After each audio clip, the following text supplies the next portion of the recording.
join me in giving a very warm welcome to our fearless leader, Mr. Ron Dunn. Ron?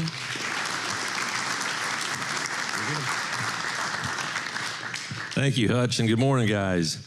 So at age 11, I was able to register for this competition in the city that I live. The rec department put on, they hosted it every year, and a guy named Jack Simon was the head of our field house in our neighborhood, and he was always encouraged all the kids in there to learn things that you can play and compete in well into your life. And so I registered for this competition. I didn't know much about the game, and I didn't win, but I did go to the award ceremony. And when I saw the trophy that they gave out, I looked at it and I thought, wow, I would love to win one of those. And so I spent the next year learning more about the game, learning technique, learning strategy, learning some things about wrist and hand action. And in the next year, I registered at age 12. And so let me show you something. Here's my first individual trophy. Let me read you what it says. Thank you. It says 11 through 14 checkers champion, Ron Dunn. Now,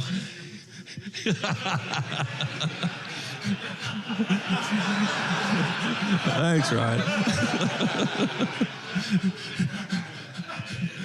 So can you imagine the ripples that'll go through our new 55-year-old neighborhood when they hear that there's a checker champion moving in, right? So every year we do a convention, and we culminate it with an awards night. And it's one of my favorite nights of the year because we have a chance to really thank a lot of people, encourage a lot of people, acknowledge a lot of people who have done some amazing things. And the last award we give out of the night is this globe. It's a crystal globe with the eagle inside of it, and it's for our retailer of the year. And every year, without failure, a number of our members will come up and say, someday I'm gonna win that award. I'm gonna, we're doing some things, and just this motivates me to do more. So awards have a way of doing that, right? What's an award that you hope that you're gonna win? We took our grandsons on an RV trip this year with us. Actually, they flew to Spokane and drove all the way back. But we were gonna be in an RV together for 2.5 weeks. Now, 2 teenage boys can make things messy in a hurry, and you don't got a lot of room in an RV, right? So my wife came up with this great idea. So she went and got 100 singles, and each of us had 25. And so there were rules that you put your shoes away, you put your stuff away, you put your clothes away. Let's keep the RV neat. And if you don't and you get busted, you gotta give $1 to the person that busts you, right? Now these kids who are kids came home with more money than the 25 that we gave them. They took money from standing nine. We hardly got anything out of them. It's amazing what happens when you have something that you're shooting for. So what's the award that you're hoping someday to get? We're in this series, Heaven, What We Can Know About Heaven. And the Bible is not silent about awards. So today what we're gonna do, we're gonna look at eternal awards and try to answer the question, what are they? Why does God tell us about them? And how should we then live, okay? So our key verse is, go ahead and look at it. It's the first one, the key verse of the series is 1 Corinthians 2, 9 and 10. It says, no eye has seen, no ear has heard, nor has it entered into the heart of man what God has prepared for those who love him. But God has revealed them to us by his Spirit, for the Spirit teaches all things, yea, the deep things of God. So what God has prepared for us, our heart can't even imagine, but he does reveal some of it to us by his Spirit. And a big way he does that is through the Word. So as we search the scriptures, what does it say about awards? So go ahead and look at the third verse now, 2 Corinthians 5, verse 10. Here's the concept. For we must all appear before the judgment seat of Christ, that each one may receive his due for the things done in the body, whether good or bad. So this is not, to clarify, this is not the judgment seat of Christ. This is not whether you get in heaven or not. Hutch touched on that in a great way last week in the Great Exchange. Jesus has taken care of that for us. If we put our faith in his redemptive work, then our place is set in heaven. What this is, while in heaven, we will have our time at the Bema seat, at the judgment seat of Christ, reviewing what we've done in this body, good or bad, and be rewarded accordingly. Now, getting to heaven, I didn't put the verse in, Ephesians 2, verses 8 through 10. It's by grace we're saved through faith. It's a gift of God, not of works, lest any man should boast. But then he goes on to say, but God ordained good things that we should walk in them. He prescribed for us good things to do that we walk in them, and then awards for us will be determined on how we follow that. So let's think about it for a second from Jesus' standpoint, okay? Next week we're going to close down this series with heaven. What exactly is heaven? What's the parameters of heaven? What is heaven like? There's a lot about it in the Bible. But keep in mind, Jesus came from a place. It's not a ghostly place. It's an actual place called heaven. And it's intriguing to me that with today's new telescopes that can go out infinitely, they've located a place in the north up with the size of 5 galaxies that's a hole. It's called the supervoid. And the question is that where heaven is actually located today? The size of 5 galaxies? Scientists say it's impossible that there can be nothing in there, but they can't see anything in there. Whether it is in there or whether it isn't, the point is that heaven is a place. Now think of it, Jesus came from heaven to earth. So he came from this place and he comes to planet Earth with the perspective of that place, right? And then what does he say to us as he's here in his ministry? Jesus talked about awards more than anybody. So turn over to page 2, the inside of your bifold. Excuse me. Here's what Jesus says on awards. Do not store up for yourselves treasures on earth, where moth and rust destroy, and where thieves break in and steal. Well, why does he say that? Why not store up awards? Why not store up treasures here? Well, he says because they're not going to last. And it's not just simply that it's wrong to do it here. It's stupid to do it here. Because what we're doing is we're moving away from here every second and we're moving toward there.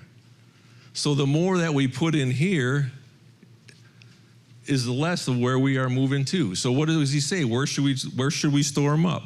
But store up for yourselves treasure in heaven, where moth and rust do not destroy, and where thieves do not break in and steal. So what Jesus is telling us to do is an about face, that our attention tends to be here, that we want to put all of our attention, and now our whole life is wrapped up here. But what he's saying is realize if this is a time ball, right? And we're inside the time ball, every second, as Hutch said, every single minute that goes by, we're moving farther away from here and closer to there. And so if we put our treasures here, as we're moving to there, it causes despair because we're leaving behind everything that's so important to us. If we put our treasure here, as we're moving closer to that, it brings great joy because that is where we are headed. So where should our focus be? That's what Jesus is saying. Store up treasures where moth and rust won't destroy, and that is where you are headed. So what is it that we do that gets us rewards? How does he want us to live? Well, throughout the Bible, Jesus talks about it continually. And so we put a lot of verses down. Guys, this is a topic in these verses really, this is time for you alone, on your bench, whatever it is, your chair, wherever it is that you meet with God, talk about this with him. Help me to think this way. Help me to act on this truth. If what Jesus said is really true, and it is, how should we then live? Change our thinking. Here's some verses. I don't have time to go through them all. I'm just going to highlight some of them. But it's reminders of how we are supposed to live. So what Jesus says is, blessed are you when people insult you, persecute you, and falsely say all kinds of evil against you because of me. Rejoice and be glad. Why? Because great is your reward in heaven. I pray for our vice president all the time. That guy gets hammered for his faith, for his belief, for his vocalism on the fact that Jesus Christ is a Savior constantly. And what he believes because of that, the news media just wraps him on it. But you know what? He ought to be really happy because he's getting persecuted for Jesus, and Jesus says, rejoice, because great is your reward in heaven. What else can we be happy about? Well, you know what? He goes through this whole thing in Matthew where he says, hey, don't just love your friends, love your enemies. Everybody loves their friends. Love your enemies. Love the people that persecute you. Look, that guy that drives you nuts, that's been a thorn in your side, love that person. Now you're going to stand out and be different. You're reflective of me, and well, guess what? Great is your reward for doing that. What else? Give. Give to the needy. Give generously. Don't store it all up here for yourself. Give. If you give here, great is your reward here. By giving here, you're storing up treasure there. It's going to be different for you there if you become a giver here, if you become a generous person here. What else? Pray. Really? There's an award for praying? I thought praying was just for me. I thought praying was just so I have a place to dump. If you become a person who really prays, when you're sharing this stuff around the table afterwards, if you're the guy that shows up next week and said, hey, I was praying for you, how'd that end up going? Not only are you encouraging a brother, but Jesus tells us you're getting a reward for that. There's a special reward for those who truly pray, who breathe things to me. Fasting. Anybody fast? It's kind of not so popular as it used to be. Well, he says when you fast, don't let everybody know you're doing it. Take a bath. Use some shampoo in your hair. Don't make it evident what you're doing. That's between you and me. But know this, if you fast, you have a reward for that. So there's a lot of neat rewards. And what are they? Well, Jesus gives a little bit of idea on that. He talks about cities and ruling cities, right? If you're faithful in just a little bit, you're going to rule a city. Because you were faithful in that, you're going to rule over 10 cities. There's a whole, if you read go ahead and turn over to that page 3. Jesus writes 7 letters to churches. This is after he ascends through John. He's writing these letters. And he writes it to 7 churches. Spend some time on this. Every church, what he says to the church, hey, here's what you're doing good. Here's what you're doing really well on. But I have this against you. You need to work on this. And every letter is concluded with this. For those who overcome, for those who do this, I have a reward for you. And he starts giving us ideas of what some of these rewards are going to be. Eye is not seen, ear is not heard, heart cannot imagine, but listen to what some of them are. Okay, Revelation 2, verse 7. This is to the church at Ephesus. So they were complimented because they did not tolerate false teaching. They had their ears perked, they knew what truth was, and they did not tolerate a false prophet. And there was something then called the Nicolaitans that are still around today. That's cheap grace. That's basically say, hey, you can live however you want. God's got it covered. And Jesus said, I hate that teaching. Because if you accept me, your life's going to be different. Because I'm now inside of you. Your Holy Spirit's now inside of you. You can't just live your life the way you want. I hate that teaching. So he complimented them for doing that. But then he said, but I have this against you. It's in your head. It's simply in your head. You've lost your first love. But he said, if you get it back, for those who overcome, they're going to eat from the tree of life. Not everybody eats from the tree of life. Not everybody's going to eat that fruit. But for those who overcome, for those who love him, just like the first time when they accepted him, and you maintain that love and live that love, you've got some fruit waiting for you. Take a look at the second one down. It's the church at Smyrna. And this is the crown of life, which we're going to talk about when we wrap up later on. But they were going through tribulation. They had poverty. He said, it's going to get worse. You're going to go to prison. But if you hang in there, if you stay truthful, if you realize it's worth it, belief in me, faith in me, following me on this earth is worth it, because it's not about this. This is a very, very short time.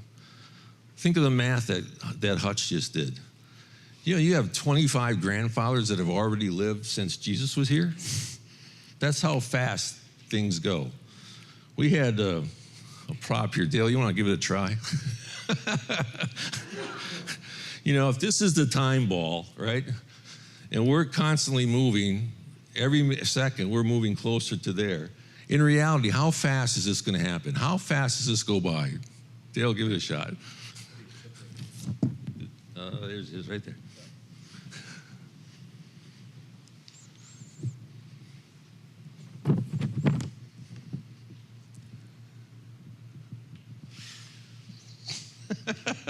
Voila! I could not do that myself before. we tend to think, give applause for Dale. We tend to think that we have forever, right? We can put this off, but time just goes that fast. And as I look back, I realize how fast it went from 50 to 60 was just incredible. And I'm already halfway through my 60s. It was like, that's like a blink. That's how quickly life goes. But that's not such a bad feeling when your treasure's there, because you're moving toward your treasure. You have reason to rejoice. What are we hanging on to here? We're all going there, right? Take a look at what Jesus said to the third one down, Revelations 2, verse 7. This is to the church at Pergamum. And he says, the one who is victorious, I will give the hidden manna. I will also give him a white stone inscribed with a new name, known only to the one who receives it. So what's the hidden manna? What's the white stone? Neat little nuggets that Jesus tells us about some of the stuff that's going to be for us, that's going to be waiting for us there as a result of what we live here. Well, hidden manna is, that's what do you have a bench? Do you have a place where you meet with him, where you slow down and it's just you and him, and you're giving him your heart? You're talking over absolutely everything. You're asking him to explain some things in Scripture. Holy Spirit, teach me. I don't get this. What am I supposed to get here? Do you have that richness? That hidden manna is food. That's going to be given to us fully there. There's going to be some gift and some depth and some greater understanding that we're going to be given there because of what our heart is here. And then the white stone, that's like a VIP coin. A white stone back then, you had the white stone, that got you into places. Okay, come on in. You get stopped by the police, show them the white stone. Okay, you're good. The white stone is a symbol of, number one, it's that you've been covered, that you're guiltless. But it also is a special VIP treatment, and it says Jesus put a name on it that only you and him know. He's going to give you a nickname. Because of the relationship, because of the special relationship that you formed while on planet Earth, because you prioritized him and took time with him, you're given a special name there. Look at the next one down. To he who overcomes, he who keeps my deeds until the end, to him I will give authority over the nations. We're going to rule. We're going to rule in the millennial reign. And we're going to talk about it next week. There's going to be commerce. There's going to be things going on in heaven. There's going to be an expansion of, it's going to picture this, if man had never fallen, what would it be like? Your gifting will be used there. And he's telling you, if you prioritize him, if you're an overcomer, if you keep him as a priority, you're going to rule there. Next one down. Like them, he who overcomes will be dressed in white. And I will never blot out his name from the book of life, and I will confess his name before my Father and his angels. Now, I think from this verse, you see pictures of heaven and everybody's in white robes, right? Because it says we're going to be given a robe.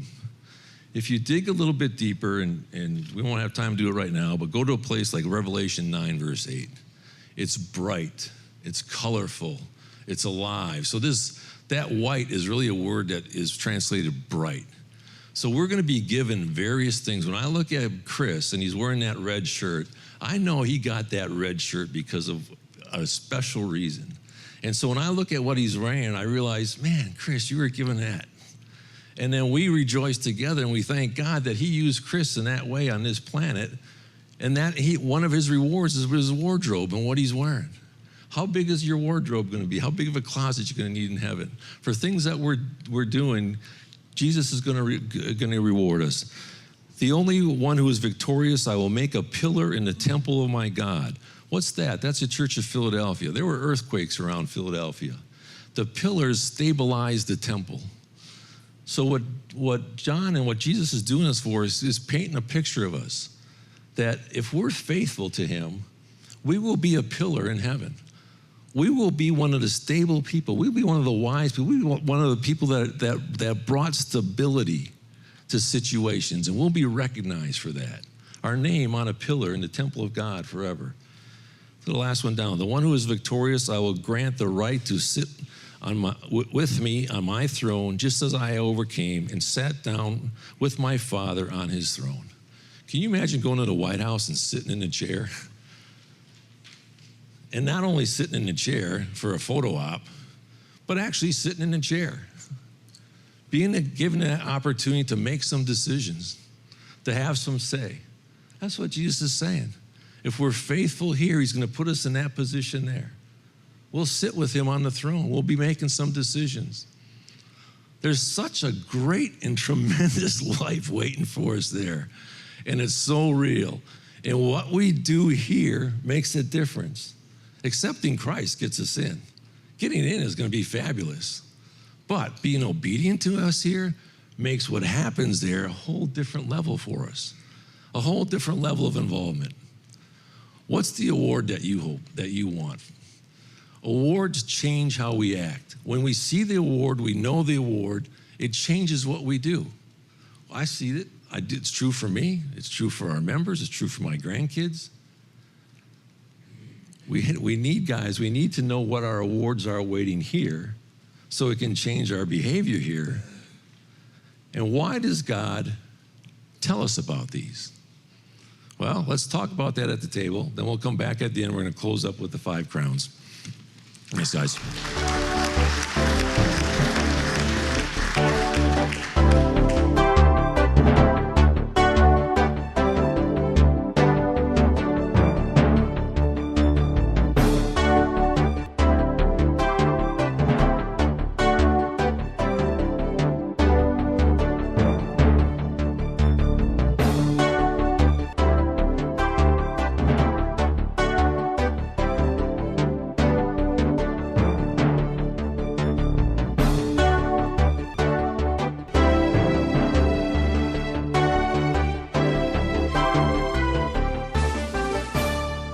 So question number 4, does God want us to live our life for eternal awards? What did you talk about?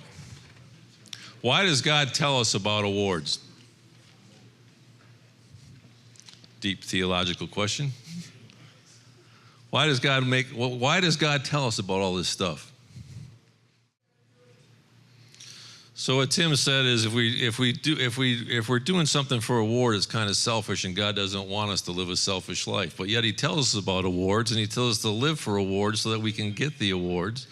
So there's a maturity that should take place with us, right? If we're doing an award for personal gain here, we were talking about our table that, as you mature in sports and so on, at one time maybe you're doing it for the trophy or whatever, and then eventually you're doing it more for deeper than that, for if you're in a golf tournament, it's for having fun. It's for hanging out with the guy that you're with. And if you win, great, but you want to compete and all that type of thing. But if the award's driving you, you're probably a little bit off base. But some of these questions don't have to be so deep. Why did Sandy put 25 singles in front of our grandson? To change their behavior, right?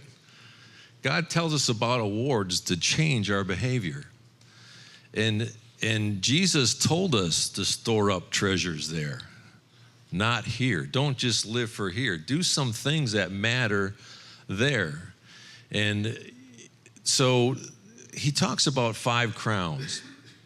And there's this tremendous ceremony. I encourage you to take some time and research this. And And so there's a ceremony that's going to come, and five, excuse me, 5 crowns are mentioned in the Bible. You know what we're going to do with these 5 crowns when we receive them? Yeah, we're putting them at Jesus' feet. And do you want to be a person who there's going to be people there who don't get a crown. There are going to be people there that get all 5 crowns. So my question is, what award do you want? What are you searching for? Do you want all 5? Let's take a look at them real quick. The crown of righteousness. It's in 2 Timothy 4, verse 8. It's prearranged for all those who eagerly look forward to and love his appearing. If you're a person who's looking forward to Jesus coming back, you can't wait either for him to come back here or for when he takes you home. Walt Hendrickson, as I shared a couple weeks ago, was an example to me of a guy, the first guy I met that was so much looking forward to seeing Jesus, he couldn't wait. Walt Hendrickson's getting the crown of righteousness. And then I asked myself, when that crown is given out, do I get that, or am I still hanging on to planet Earth a little bit? And I'd like to hang out here a little bit longer to experience this, or this. Or have I surrendered that and my heart is really there? We live here to glorify him, but our heart is there. Jesus says, if you're looking forward to my coming, I have a crown of righteousness I'm going to give you. Incorruptible crown, given to those who are disciplined. They discipline their bodies, exercise self-control. Is that you? Do you live your life? If it feels good, do it. I'm just going to kind of relax down a little bit and let some things go or whatever. Or do you live a disciplined life? Take care of the temple. Make decisions. Say no. Be obedient. Live a life to glorify him in every way. There's an incorruptible crown given out for that. The crown of life, given to those who love God and endured through tests, temptations, faithful until death. This includes martyrs. When things don't go your way, what are you doing? Curse, swear, saying it's unfair? Or are you letting God build character in you? Where you're realizing that he's working in everything, and tests are part of it. And you're looking to glorify him with your body. If that's your mindset, with your mind, with everything, if that's your mindset, that's how you're living your life, there's a crown of life for living life the way you should live life. Hard times are a part of every man's life. The crown of glory, given to godly leaders who serve believers willingly and eagerly, not for personal gain, and leading by example. Table leaders, you're up for a crown of glory. You're serving your table, loving on your guys, preparing every single week, not doing it for yourself, for self-attention, but for the men that you serve. Jesus has a crown of glory waiting for you. The crown of rejoicing, given to those who were involved in influencing others to righteousness and relationship with God. Is your heart to take what you know and share it with other people? Be evangelistic. Share what you know. Praying for others that they'll come to know truth. If that's your heart and they're walking that out and you're opening your mouth when necessary, but living your life always to reflect him, a crown of rejoicing is going to be given to you. There's the 5 crowns. You know, life can be really crazy here, and it's important. Why does God tell us about these? So it changes how we live. Reminder of what our perspective should be. You know, there's the funny story of the kid who wanted a horse for Christmas. And his parents said, okay, you start doing these things, and these things, you may see a horse on Christmas. The kid didn't do any of it. So the parents gave him a big box, and inside the box was a whole bunch of crap. And so the kid opened up the box. He just started digging through, and he goes, I know there's got to be a pony in here somewhere with all this doo-doo. And sometimes we have to remind ourselves, life can be full of doo-doo here, right? It can be tough. But what are we focused on? I suggest to you that 5 crowns would be a good place to start. But then also pay attention to all these other things, and then ask yourself why you do it. Jesus tells a story in Luke. He says, you know what, if you're going to throw a party, don't just invite your friends, because usually the thing is this: I do this for this, you do this for me. When you throw a party, you're going to invite me. I throw you a party. You know, I'm inviting you. He says, if you're going to throw a party, Invite some poor people. Invite people who could never go to a party like that. Invite some people you don't even know, but just because they can't do anything for you in exchange. But then great is your reward in heaven. I'll reward you for that if you love people like that. So, yeah, God makes us aware of all this to change how we act, to change how we think, to change how we live. And sometimes it's good just to slow down and remind ourselves there's more than what we see. And we're going to all be there very quickly and before we know it. So don't build treasure here, build treasure there. And the closer we move to that, the more rejoicing will take place versus the despair of leaving it behind. All right, a lot to think about. Go ahead and close at your tables. Next week, we're going to talk about what's inside that blue ball. All right? See you next week. Thanks, guys. One Thing for Men meets at Cabernet Steakhouse in Alpharetta, Georgia on Friday mornings from 7 to 8 a.m. If you live in the Atlanta area or visit the area on Friday, we would love to have you join us in person. And if you have been blessed by this message, please consider supporting One Thing for Men online.